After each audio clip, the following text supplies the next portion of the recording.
प्रणाम गुरुदेव। और आम जनमानस में एक भ्रांतियाँ फैलाई जा रही हैं, फैली हैं कि शंकराचार्य जी जो है वही सर्वोच्च हैं, और उन्होंने जो इस बारे में मुझे शंका हो रही है, क्या सनातन में शंकराचार्य ही सर्वश्रेष्ठ हैं, सर्वोच्च हैं, उन्हीं की पदवी सबसे ऊंची है? हरिओम। बहुत अच्छा प्रश्न है। आजकल ये विशेष रूप से यह चर्चा चल रही है। अच्छा प्रश्न है जी। देखिए, यह सनातन धर्म जिसका न आदि है न अंत है, जब से यह सृष्टि है और सृष्टि के पूर्व से भी जो कुछ भी है वह सब सनातन धर्म है। जी। इसका स्वरूप ये बड़ा विशाल रहा है, लेकिन कालांतर में, क्योंकि सबसे प्राचीन इस पृथ्वी का यदि कोई धर्म है तो एकमात्र सनातन धर्म है। आपने बहुत अच्छी बात कही है कि शंकराचार्य जी क्या सनातन धर्म में सर्वोच्च है। देखिए, धर्म में जी सर्वोच्च तो एकमात्र ठाकुर जी हैं। जी गुरुदेव। सर्वोच्च तो एकमात्र ठाकुर जी हैं, भगवान हैं। जी।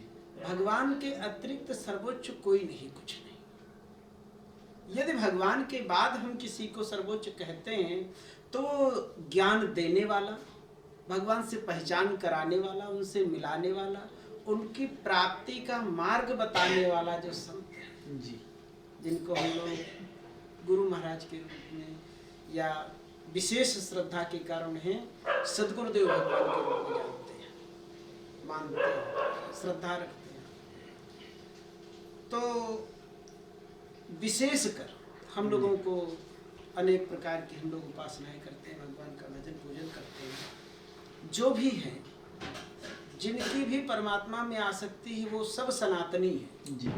ऐसा नहीं कि हम राम जी को मानते हैं तो हम सनातनी हैं, कोई कृष्ण जी को मानता है, कोई काली जी को मानता है, या कोई केवल पीपल की पूजा करता है। जी। सब सनातनी है। सनातन धर्म की बात जो आती है कि शंकराचार्य जी की बात है, आदि शंकराचार्य जी। आदि शंकराचार्य जी का एक अपना इतिहास है। समय समय पर जी। जैसे भगवान श्याम सुंदर ने गीता जी में कहा, यदा यदा हि धर्मस्य ग्लानिर्भवति भारत अभ्युत्थानम धर्मस्य तदात्मानं सृजाम्यहम्। तो उसमें ठाकुर जी कहते हैं कि जब जब धर्म की हानि होती तो हमेशा ठाकुर जी सदैव नहीं आते हैं, कई बार ठाकुर जी अपने स्वरूप को भी देते हैं। 4 प्रकार के जीव होते हैं। एक वो होते हैं जिनका पुण्य समाप्त हो गया तो वो धरती पर आए, एक वो होते हैं जिनका पाप समाप्त हो गया वो धरती पर आए, और एक वो होते हैं जिनको ठाकुर जी भेजते हैं अपने धाम से। इन सब जीवों को स्वर्ग से आए, नरक से आए, अनेक प्रकार की योनियों में भटकते हुए कहीं कृपा हो गई, भगवान के मनुष्य बन गए, तो उनको रास्ता दिखाने के लिए भगवान कुछ लोगों को अपने धाम से स्पेशल भेजते हैं, विशेष रूप से कि तुम जाओ संसार को रास्ता दिखाओ। एक समय इस देश में ऐसा आया कि देखिए, वो कई बार समाधान भी समय आने पर समस्या हो जाता है। जी गुरुदेव। ऐसे कहा जाता है हर प्रकार के अवतार का कोई न कोई कारण होता है।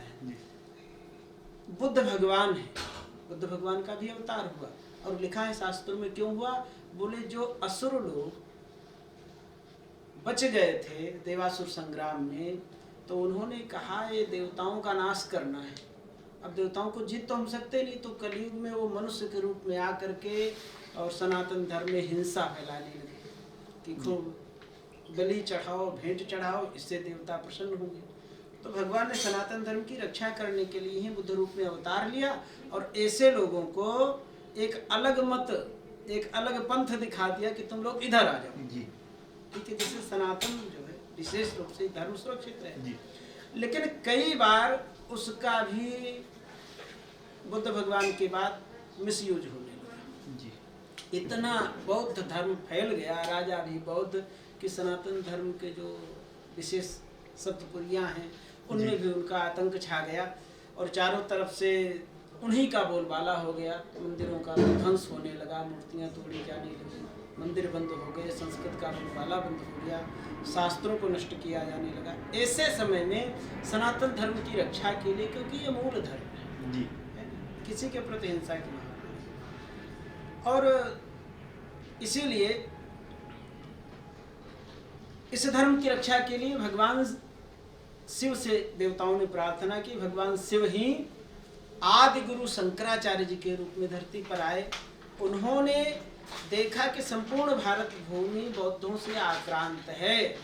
उन्होंने अपने शास्त्रार्थ के द्वारा, ज्ञान के द्वारा, जो हिंदू थे, बौद्ध हो चुके थे, उनको पुनः सनातन धर्म की वापसी जी।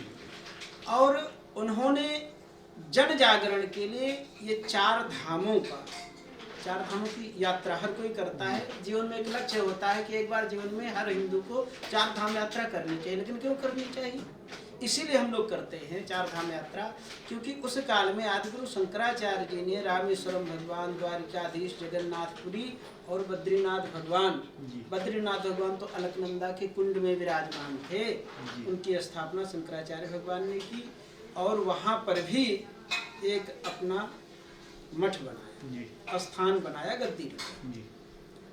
एक द्वारिकापुरी में और जगन्नाथपुरी में। इस प्रकार से कहते हैं कि आदिगुरु शंकराचार्य जी ने चार शिष्यों को इन चारों स्थानों की गद्दी सौंपी, तो चार शंकराचार्य, इसीलिए चार शंकराचार्य कहे जाते हैं। हर हिंदू के लिए ये बताया कि चार धाम यात्रा करना जरूरी है। क्यों? बोले उत्तर का दक्षिण जाएगा, दक्षिण का उत्तर आएगा, पूरब का पश्चिम, पश्चिम का पूरब जाएगा, तो इस प्रकार से धर्म जागृत रहेगा। तो ये नियम बनाया हो किसका है?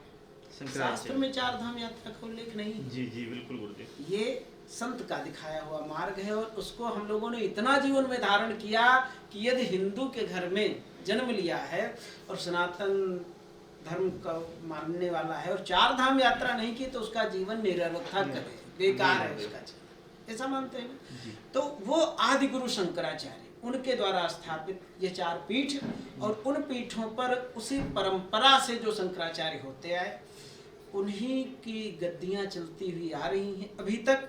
और उन्हीं पर जो शंकराचार्य हैं अभी, तो कुछ हर प्रकार के लोग होते हैं, समय से परिवर्तन आ जाता है। ठीक है, सभी कैसे हैं ये सब कोई जानता है।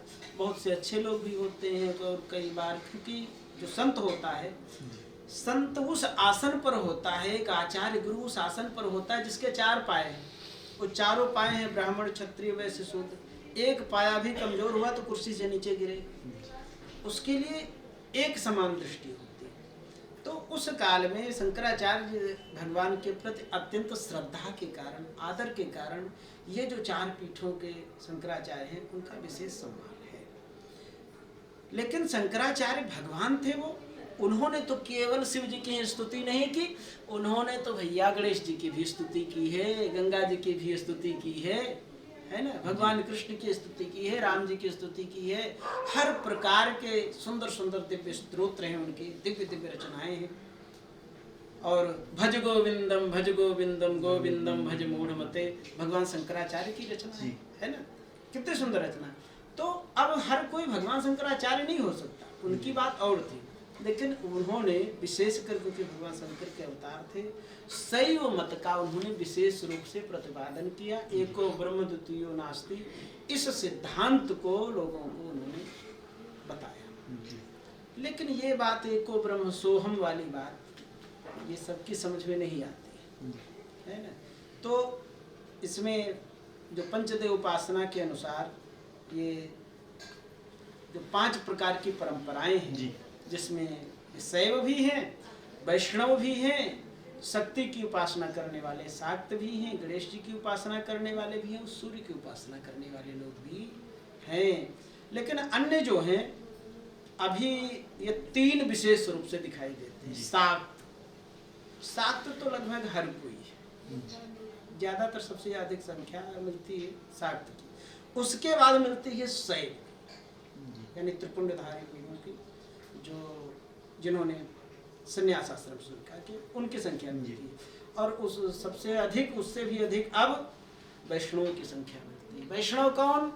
जिसके गले में तुलसी है, मस्तक पर चंदन है, ठाकुर जी में प्रेम है, भगवान राम, भगवान कृष्ण, नारायण, इनमें प्रेम हो, तो वो व्यक्ति वैष्णव है। एकादशी का पालन करता हो, ये सब बातें होनी चाहिए। शंकराचार्य जी जैसे हैं, तो शंकराचार्य जी शैवों के आचार्य जी।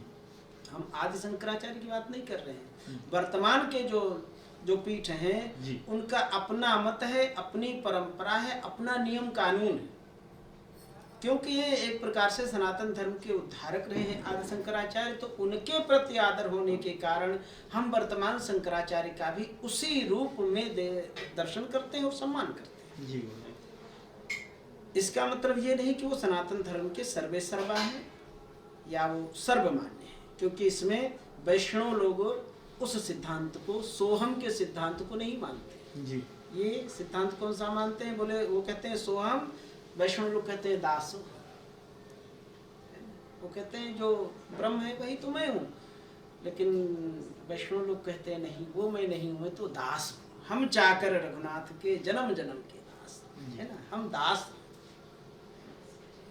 ये भावना, अलग अलग सिद्धांत। तो इसलिए अलग सिद्धांतों में वैष्णव के अपने सिद्धांत हैं। वैष्णवाचार्य लोग जो हुए हैं, एक से महान आचार्य भगवान श्री रामानुजाचार्य जी, कितने महान आचार्य है ना। गुरु जी ने मंत्र दिया, दीक्षा दी, गोपुर पर ऊंचे शिखर पर जाकर खड़े हो गए, जोर से मंत्र का उच्चारण किया, 84 लोगों ने सुना, अलग अलग जाति बिरादरी के लोगों। गुरु जी ने डांटा, कहा ये तुमने क्या किया, अनधिकारी लोगों को मंत्र का उपदेश कर दिया। रामानुजाचार्य जी कहते हैं, गुरुदेव जब ये ठाकुर जी की प्राप्ति कराने वाला है, जगत का कल्याण करने वाला है, तो इसमें अधिकारी और अनधिकारी क्या होता है?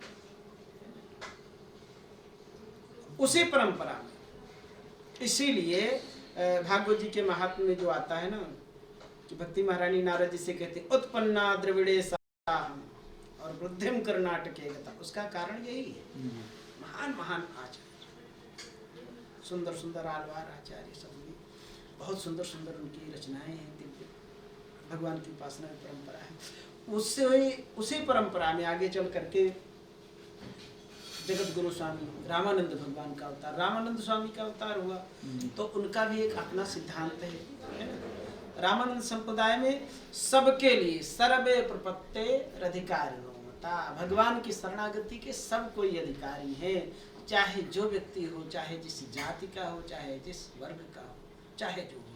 क्योंकि इसी परंपरा में एक ऐसी परंपरा है, स्वस्थ परंपरा, जहाँ कबीर भी है, जहाँ हरिजन आज के समय में कहते हैं, उस काल में तो सीधे सीधे चमारे ही कहा जाता था, संत रविदास जी, सेन नाई भी है, धन्ना जाट भी है, हर जाति बिरादरी को सम्मान मिला और सबको भगवान के शरणागति में लगाया, तो भगवान रामानंदाचार्य जी ने लगाया। ठीक है, निम्बारकाचार्य महाप्रभु हुए, अन्य भी संत हुए, एक से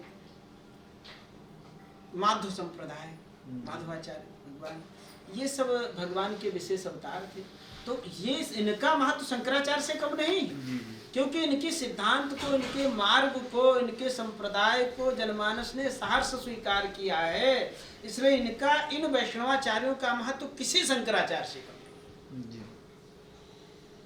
वर्तमान में जितने भी वैष्णवाचार्य हैं, वो सब शंकराचार्य के समान। शंकराचार्य विशेष रूप से आदि गुरु शंकराचार्य के प्रभाव के कारण इनकी महिमा अधिक जनमानस में मान्यता है, लेकिन किसी भी वैष्णवाचार्य से अधिक महिमा वर्तमान में नहीं है, क्योंकि उनका भी महत्व कम नहीं।